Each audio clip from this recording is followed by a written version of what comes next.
দুইটা জিনিস ক্লিয়ার হওয়া উচিত। অনেকেই অনেক জায়গায় ডেভেলপমেন্টের কোয়েশ্চেন বলছেন, নানা কিছুর সাথে কম্প্যারিজন করছেন, ওইগুলা যে হয় না ওটা বাফুফের ব্যর্থতা। যদি খাঁটি বাংলা ভাষায় বলি, বাংলাদেশের ব্যর্থতা, বাফুফের ব্যর্থতা, যে ওইটা হয় না, ধরেন কোনো ডেভেলপমেন্ট হয় না, সেই ডেভেলপমেন্টের হয় না দেখেই ধরেন বড় স্পন্সর আসে না। কিন্তু আপনি তো এখানে কিন্তু বাফুফের টাকা দিয়ে ব্রাজিল টিমকে আনা হচ্ছে না, এইটা যদি ভাবা হয়ে থাকে। বাফুফে এখানে ধরেন তাদের যে ফিফা থেকে যে প্রাপ্ত ফান্ডটা রয়েছে সেটা তারা ডেভেলপমেন্টের খাতে খরচ করতে পারবে, কিন্তু সেটা আপনি ব্রাজিলকে এনে খরচ করতে পারবেন না। এই জায়গায় পুরো কভারেজটাই করতে হবে স্পন্সরদেরকে দিয়ে। এখন স্পন্সরদেরকে তারা হয়তো বা অ্যাটেম্প নিবে, স্পন্সর ছাড়া তো এই পুরোটা তো তারা করতে পারবে না। তো স্পন্সর তখন কি চিন্তা করবে? বাফুফে ধরেন যে বললো যে তুমি আমার আন্ডার 15 লিগটা স্পন্সর করো, তখন স্পন্সর বলবে না আমি করবো না।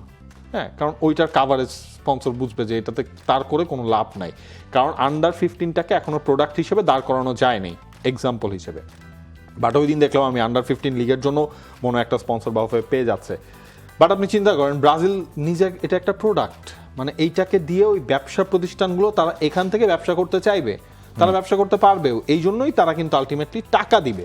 এখন বিএফএফ যদি ধরেন ব্রাজিলের জন্য টোটাল খরচ হয় যে 50 কোটি, তারা যদি দেখে যে মার্কেট থেকে ব্রডকাস্টিং রাইটস, টিকেটের এইসব হিসাব নিকাশ মিলিয়ে আমরা 35 কোটি টাকার উপরে পাচ্ছি না, তুলতে পারবো না, তাহলে আপনি শিওর থাকেন এই ইয়ে হবে না। কারণ বাফুফে 15 কোটি টাকা, 10 কোটি টাকা, 5 কোটি টাকা দিয়ে নিজেদের মধ্যে থেকে দিয়ে এই ম্যাচটা আয়োজন করতে পারবে না। যদি স্পন্সর হিসেবেই লক করতে পারে তাহলেই এটাকে একটা বিজনেস কেস দাঁড়ায়, তাহলে এটা করা হবে, মানে আমি শিওর এক্স্যাক্টলি না না এটা করা হবে না। সো এইটার সাথে ধরেন ওই ডেভেলপমেন্টের ইস্যুস ওইগুলো তো বললামই, ওইখানে ফল্ট আছেই।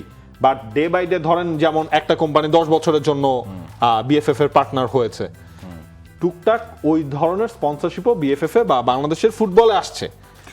মানে ব্যাপারটা হচ্ছে কি, মানে এই যে বাংলাদেশের ফুটবলে কোনো উন্নতি ব্রাজিলের ক্ষেত্রে হবে না, কিন্তু ব্যাপারটাকে আপনি অন্যভাবে দেখেন। সব কিছুতে উন্নতি আর অবনতির নীতি দিয়ে না মাপে জীবন তো মাঝে মধ্যে উপভোগ করার প্রয়োজন আছে। যে বাংলাদেশ ব্রাজিলের সঙ্গে খেলছে, আপনি এই ব্যাপারটা একবার ইমাজিন করেন। আমাদের দেশের মানুষের কি একটা অধিকার নাই যে এত আমরা ব্রাজিল করি, আর্জেন্টিনা করি, জান দিয়ে দিচ্ছি, প্রাণ দিয়ে দিচ্ছি, যে আমার দেশের সঙ্গে আমি আর ব্রাজিলের একটা ম্যাচ খেলা হইলো? হ্যাঁ, ধরেন এটা একটা তৃপ্তির জায়গা, ধরেন এটা একটা বিনোদনের জায়গা।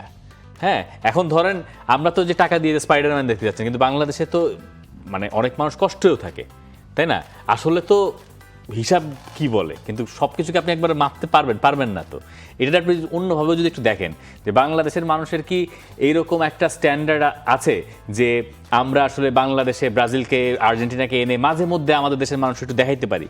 হ্যাঁ, এটা যদি করা যায়, মানে সেটা বিজনেস ওয়াইজ বা সব দিক থেকে, তাহলে এটার আমি কোনো দোষ ত্রুটি দেখি না।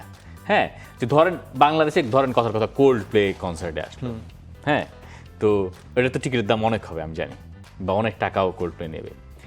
তো আমার দেশের, আমার যদি কোল্ড প্লের মানে কেউ যদি দেখতে চান, সে দেখলো, সমস্যাটা কোন জায়গায়?